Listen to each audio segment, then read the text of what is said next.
आप देख रहे हैं योर मनी। फिरोज अजीज हमारे साथ मौजूद हैं और अब सुवर्णा टिकम हमारे साथ मुंबई से फोन लाइन पर हैं। सुवर्णा जी नमस्कार, बताइए क्या सवाल है।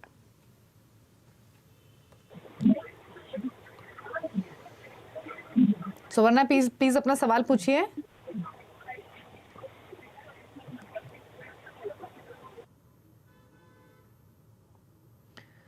सुवर्णा को शायद आवाज नहीं जा रही है, इनका सवाल ले लेते हैं। इनके पास जो पोर्टफोलियो है वो 20,000 पर मंथ का है।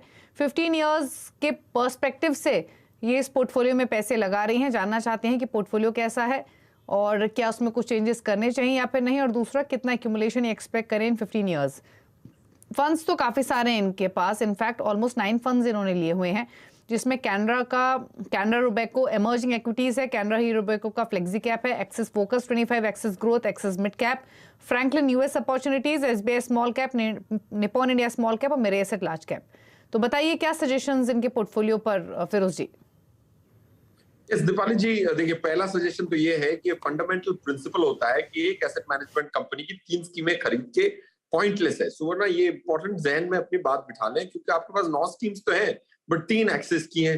एक्सिस एएमसी में थोड़ी सी परफॉर्मेंस की इश्यूज आई थी तो हमने एग्जिट किया एक स्कीम, बट आपकी तीनों स्कीम रह गई हैं।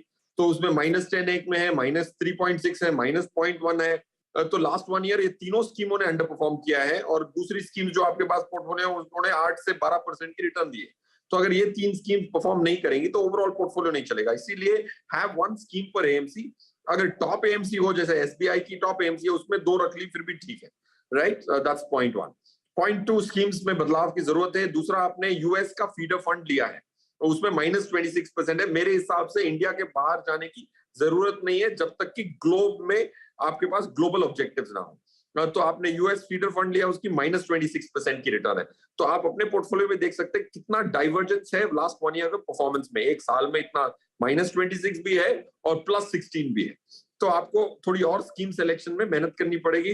फॉर एग्जाम्पल योर मनी में आप लिख के हमेशा कंटिन्यूअली अपनी एडवाइस को आप रिफ्रेश कर सकती हैं, अपने पोर्टफोलियो को रिफ्रेश कर सकती हैं। देन कमिंग टू कौन सी स्कीम्स आपको इन्वेस्ट करनी चाहिए, सेम स्कीम्स जो हमने प्रीवियस दर्शक को भी बताई, वही बोरिंग स्कीम मैं आपको बता दूंगा। BSP equity opportunities, HDFC flexi cap, ICICI focused equity, SBI Contra and lastly Kotak emerging equities. पांचों अलग एएमसीज की, पांचों अलग कैटेगरी की स्कीम्स आपके लिए सुवर्णा।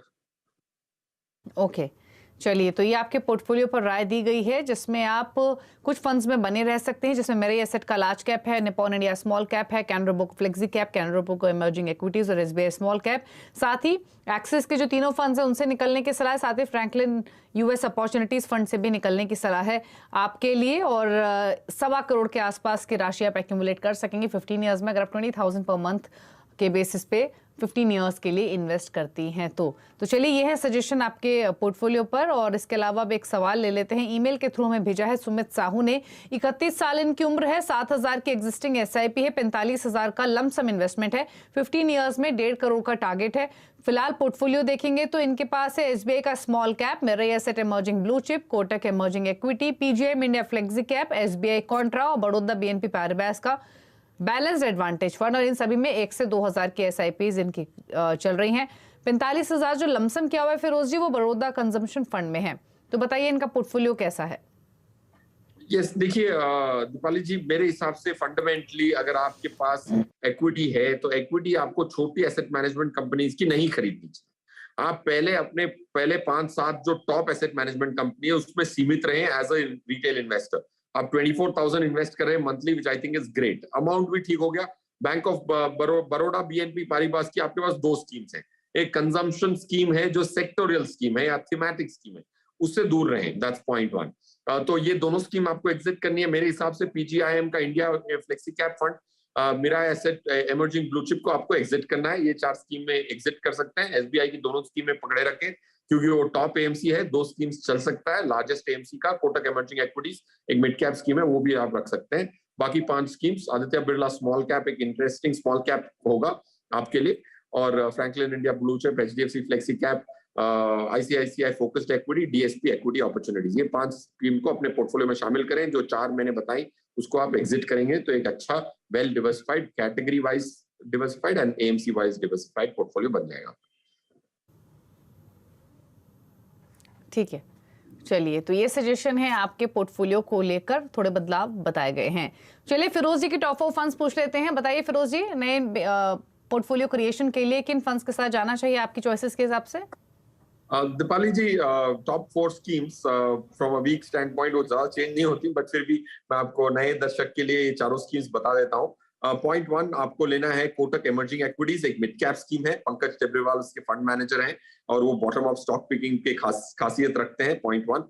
फिर एसबीआई कॉन्ट्रा, एक कॉन्ट्रेरियन स्कीम है जो भेड़ चाल से अलग रहता है। That's second scheme. Franklin India blue chip, sorry ICICI focused equity, एक बेहतरीन स्कीम है जो फोकस कम से कम stocks, Shankar Naren fund manager है। एबीएसएल स्मॉल कैप फंड एक स्मॉल कैप स्कीम है। ये 4 स्कीम से आप शुरुआत कर सकते हैं, बट हमेशा याद रखें अगर आप नए निवेशक हैं तो पूरे चारों खरीदें, बिकॉज चारों का अलग पर्पस है और अलग महत्वपूर्णता है आपके पोर्टफोलियो के लिए। एक ना खरीदें इसमें से। चलिए, तो चारों फंड्स के साथ ही पोर्टफोलियो बनाना है, किसी एक को ना ऐड करें। ये एक डाइवर्सिफिकेशन के हिसाब से 4 बेस्ट चॉइसेस आपको बताई गई हैं। शुक्रिया फिरोज जी आने के लिए शो में, सभी क्वेरीज को सॉर्ट करने के लिए, साथ ही अपने पिक्स भी बताने के लिए। Thank you so much. इसी के साथ योर मनी में तो इतना ही। नमस्कार।